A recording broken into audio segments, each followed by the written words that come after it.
Well, core compliance is a methodology that we've developed ourselves in the absence of an international standard being applied or adopted by the EU, such as ISO or GMP.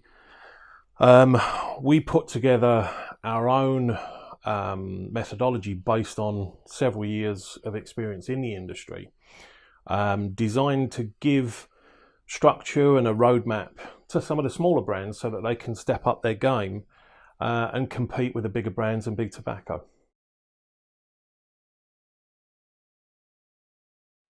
It went really well.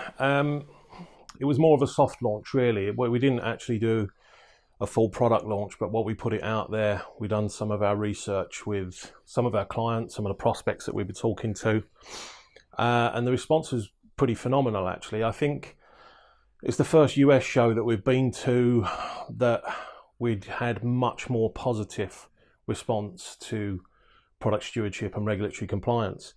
I think the change, a step change, started in the industry as far back as, say, October last year. Vape Expo in the UK last year was the first time that we really saw that there was a realisation for brands that regulatory compliance doesn't end with TPD. It's the beginning.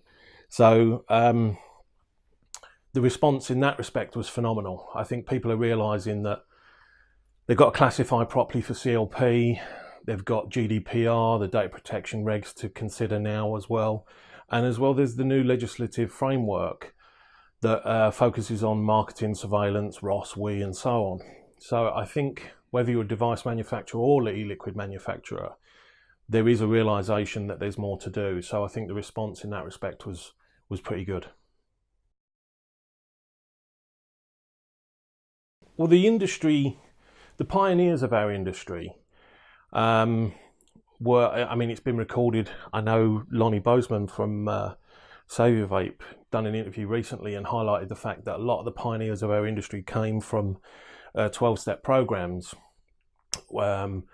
And so whilst they've got the passion, the creativity and the drive, sometimes they're missing some of the more professional levels, and particularly legal compliance is what's missing in the industry as a whole. There's quite an apathy towards regulatory compliance in the main, probably because there was some companies that gave it a bit of a bad name around pre and post TPD.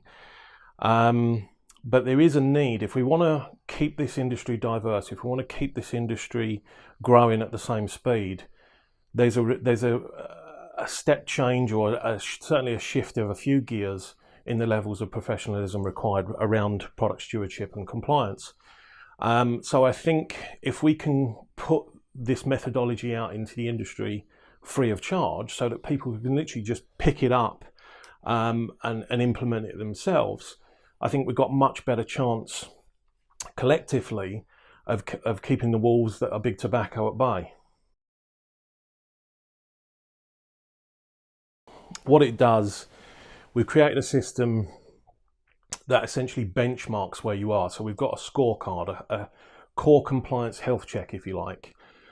Takes brand owners about 10 minutes to complete.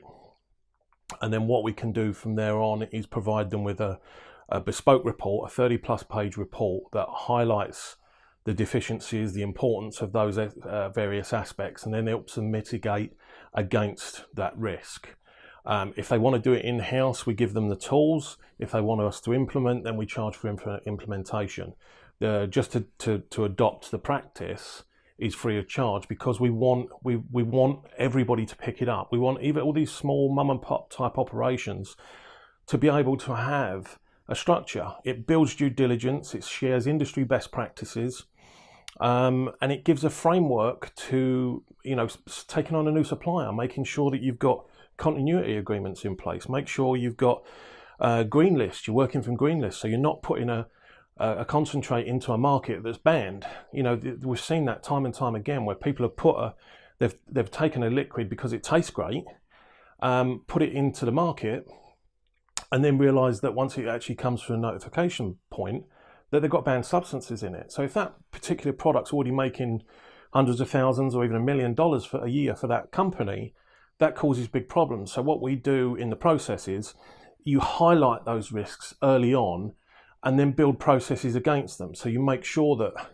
you're testing those concentrates and you're doing that due diligence on that flavour house before you buy a single drop of juice or a single drop of concentrate. Taking the pain out of compliance and bringing you to a compliant status.